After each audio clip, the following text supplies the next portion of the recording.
Hey y'all, I'm Allie. If you're returning, welcome back, and if you're new around here, make sure to follow us on social media, subscribe, and hit the bell so you get notifications about our weekly uploads.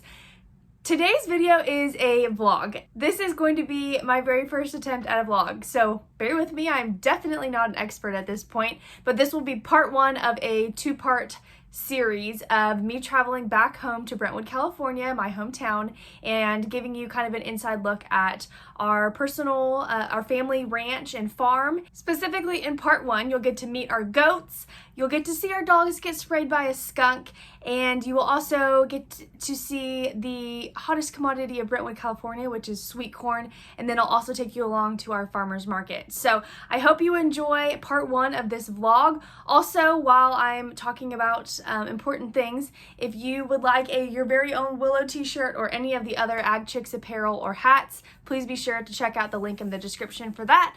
And without further ado, let's jump into today's vlog.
in addition to our cattle, we also have some boar goats. This kind of started with my brother deciding he wanted to show a goat one year at our county fair, and then we decided they were pretty cool. So we got some breeding does and some bucks. So the ones that we have in here, this is Rona. She was born in April? March. Yeah, right when all of this started. Yeah, right at the beginning. All the COVID stuff started. So she is in here still with mom. She's getting ready to be weaned here in the next couple days. And mom will go out with the rest of the does. She probably should have been weaned already, but yeah, she had a little upset tummy, so we left her in here for a little bit longer. And then over here we have the twins. They're still in here too because one of them had broken her leg, and so we had to get that set and casted and everything like that. So this one right here, she had broken her leg, but she's doing much better now. She was trying to get from her pen to a pen next door and got her leg stuck in the fence. Yeah, so I don't know if you can hear my mom in the background, but she was trying to escape and get to one of the other pens and got her leg stuck in the fence, and she broke it. So they are still in here because we're trying to keep an eye on her and her sister. And also they're still quite a bit smaller than the bigger does, so just for their access to food and competition and all that, they're still in here. And then this is our newest buck that got here a few months ago from Oklahoma, and so he's still young and not ready to breed yet, so he's in here growing with the baby gals. And then I'll go out and show you guys our other goats that you can probably hear in the background, and they're going to be very upset because they still need to be fed this morning, but we call it we just got all of these pens kind of, or not we, my family got all of these pens built out here for them so they could have some outdoor space. But this is our biggest buck. He's actually from Texas, huh buddy? And then he's with some ladies in here, hoping to get some of them bred.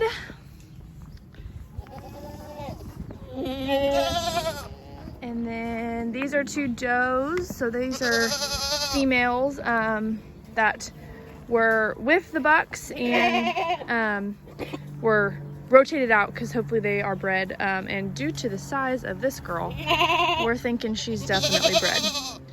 And we're not sure about her yet.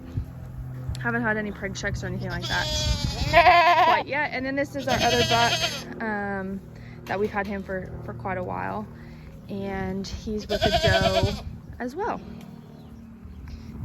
And then we've got some cattle out there.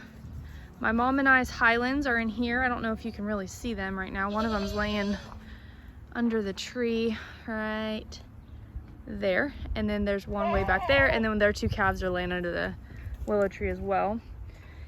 And then this is Jackie. She was a bottle baby, and now her and her calf are up here. Her calf was one of the last ones born, so they were just up here to kind of keep an eye on to make sure everybody was doing okay. And I know you can see a lot of flies, and part of that is when you have animals, there's going to be flies around. And also it has been just a really bad summer for flies in California, my parents were telling me, and they've done, you know, fly treatments and everything, and they've just been extra bad. And over here we've got some more does. One of these does is actually the twins' mom, and I don't know, I'm trying to remember which one. I believe it is her. I believe she's the mom. And then back over there is Goat. His name's Goat. That was my brother's show weather a few years ago, and he just kind of became a dog. We have a bad, well, I don't want to say a bad occurrence, but we have a tend to keep around show animals that we got a little too attached to. So Goat's out there, and then my steer from my senior year of high school, His name is Chancho, and he is out there, and we use him as a gomer now to help us kind of determine when some of the cattle come into heat. And then we've got some more cattle out there.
See why we need those feeders? Yeah. There's a lot of waste. Yeah. And it makes me crazy. I just gave you some. Here, here. Here. These two like to be pet. Huh. Those were the ones that got shown, aren't they?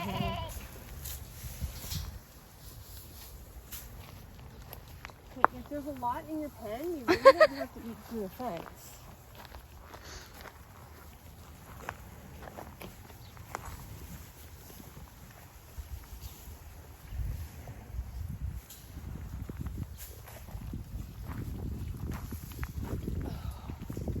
My mom's become the goat herdsman.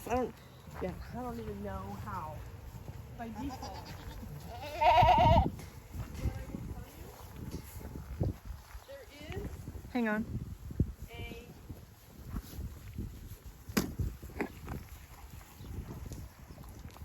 There is a therapeutic, I don't know what you call it.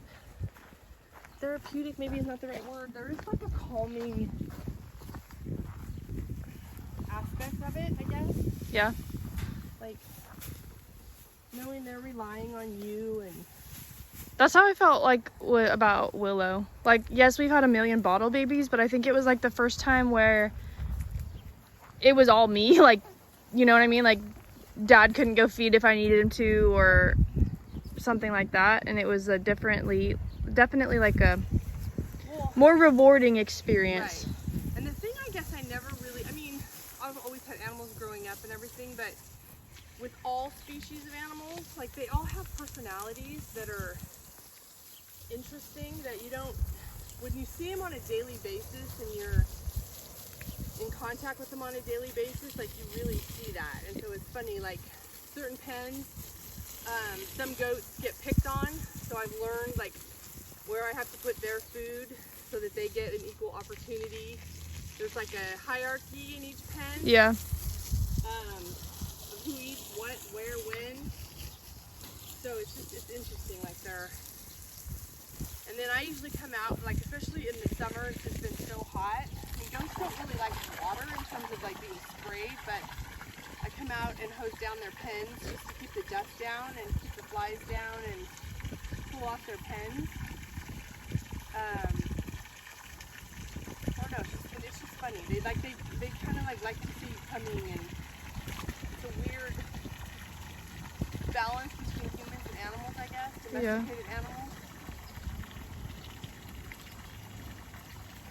So what is, I mean, obviously this started with, the goats thing started with Braden showing. Right. And then So what's the plan? Why do we have these why do we have this many goats? I asked your father that, like, what are we doing with all these goats? Because originally it started out as a breeding project that Braden sort of started, and then Dad thought was you and Braden could take over the goat thing, and now, honestly, which is kind of a funny thing, because neither one of us ever had goats when we were growing up. No. Never had goats as a project or anything.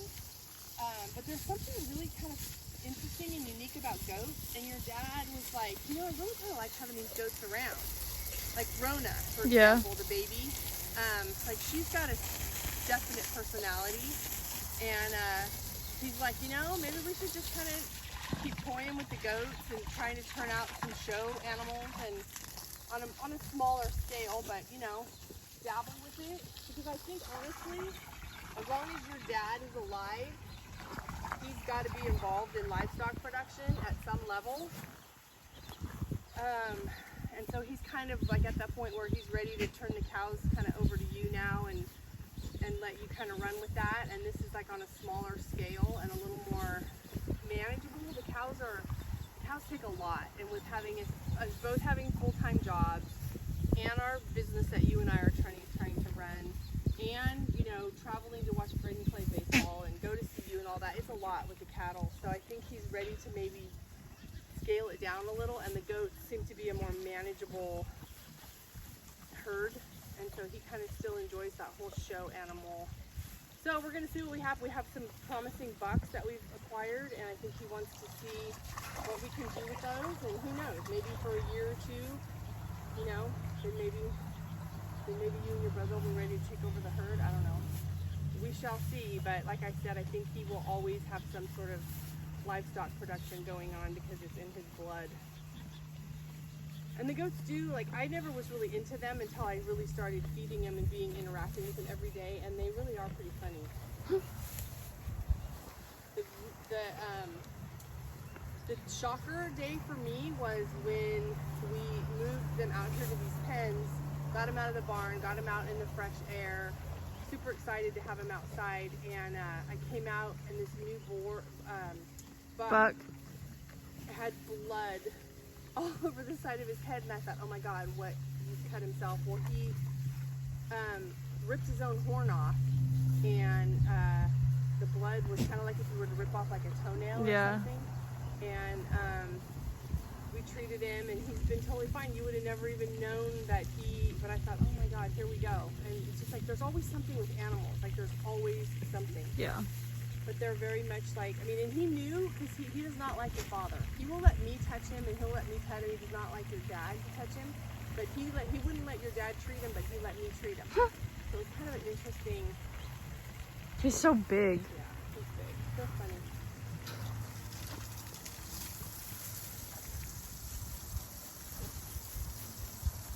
His name is Easy? Easy, or no, is that one's Easy? Wait, I get him confused. This is the JJ buck, isn't it? One of them's Easy, and one of them's like a tornado name or something, like a natural disaster. Something like that. What's the new buck's name? The little one, maybe he's the natural disaster. They were said I get nope. confused. I think this doe is definitely bred. I'm trying to get the flies off of you. She's bagging up. I don't care what Dad says. Yeah, no, she's bred. I can see her. She's way too deep. I can see her teats from right here. Yeah.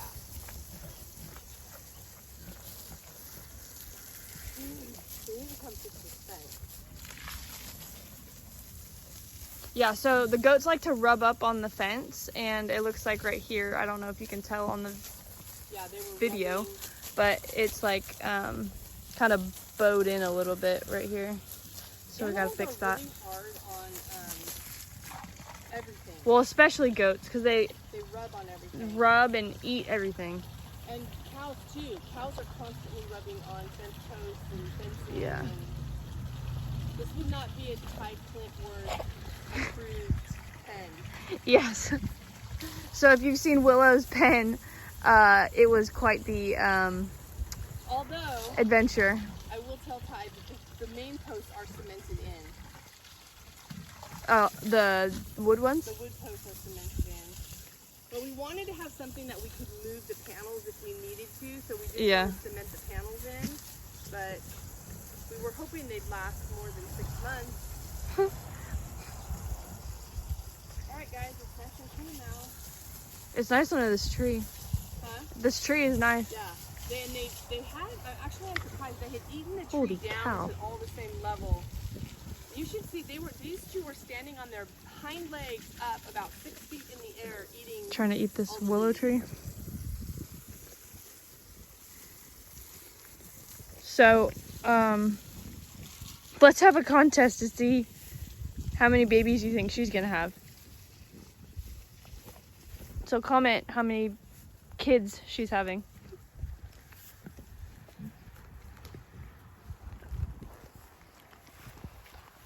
And then there's old Rocks.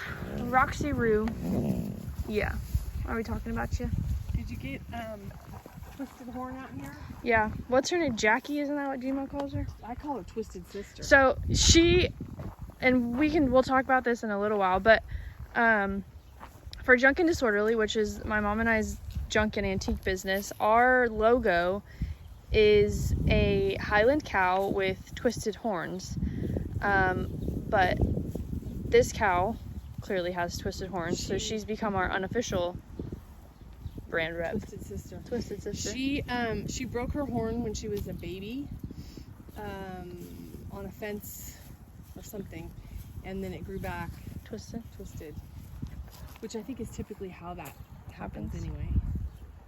But yeah, she was bottle fed, so she's another one that will just come right up on you because she doesn't realize her own Strength and size. Yeah, size, I think, more than anything. But her baby, who is that little black there somewhere, with a white face, he's laying down right now, but her baby is super gentle. He actually got out last night when we were going to pet the Highlands, and we had to run him back in. And it's funny how some are just way more tame than others, but I think it has a lot to do with the fact that she's tame, you know, and she's gonna have to spray again today.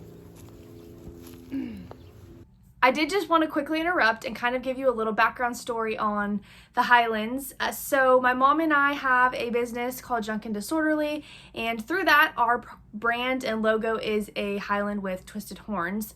It's meant to represent the junk and the very more so the disorderly portion of our brand. We always kind of joke that before a barn sale or a big event, things are crazy, things are very disorderly, and then it always kind of comes around full circle and we end up putting together a great product. We also love Highlands. We've had kind of this crazy obsession with them.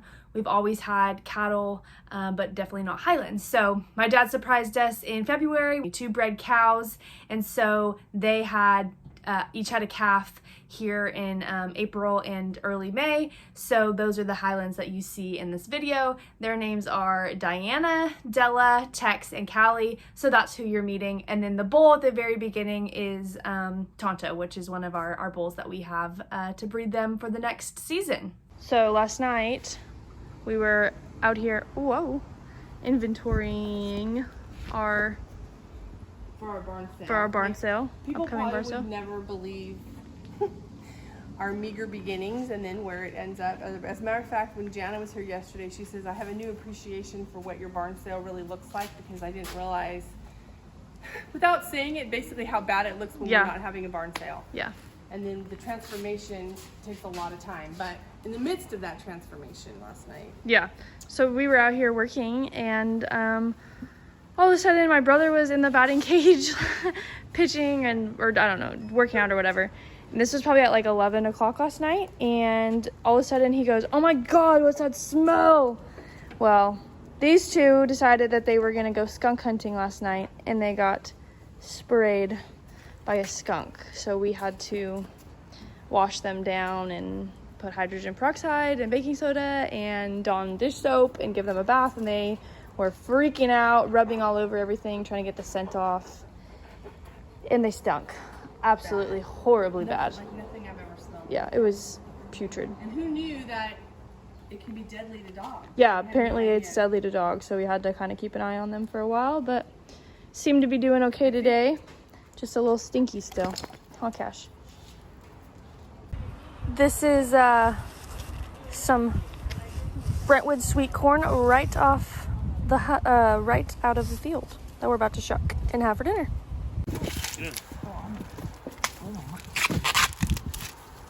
how do you guys shuck your corn? Because there's a big debate on the best way to do it. Let me show you. Hang on. Pull it from You gotta, the you gotta top. get. Oh my God, there was a You gotta baby kind of corn in mine. rub it like that. Let me see that. Not a baby. You gotta get as much. That's what you friction. call a twofer.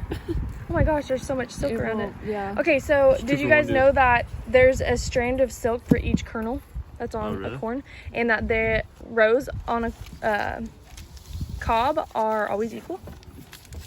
It's always Oh. it's always an even number.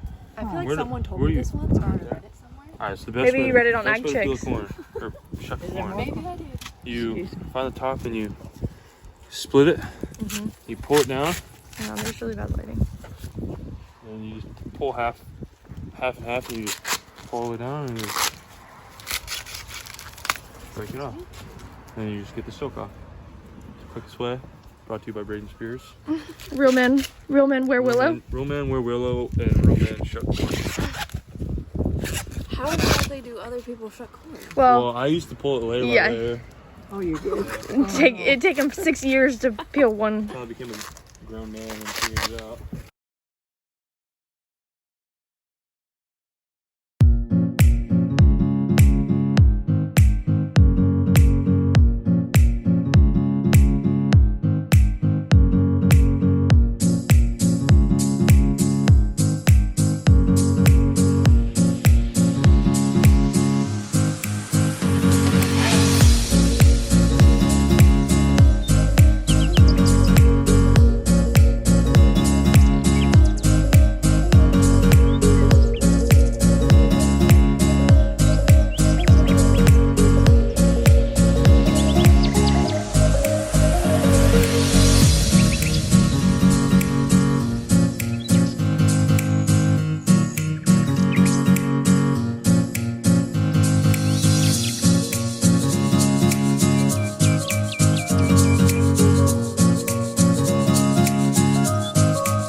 for tuning in for this video, and we hope to see you next time. Like I said in the beginning, make sure you hit the subscribe and the bell notification so that you don't miss our weekly uploads. We will see you next time.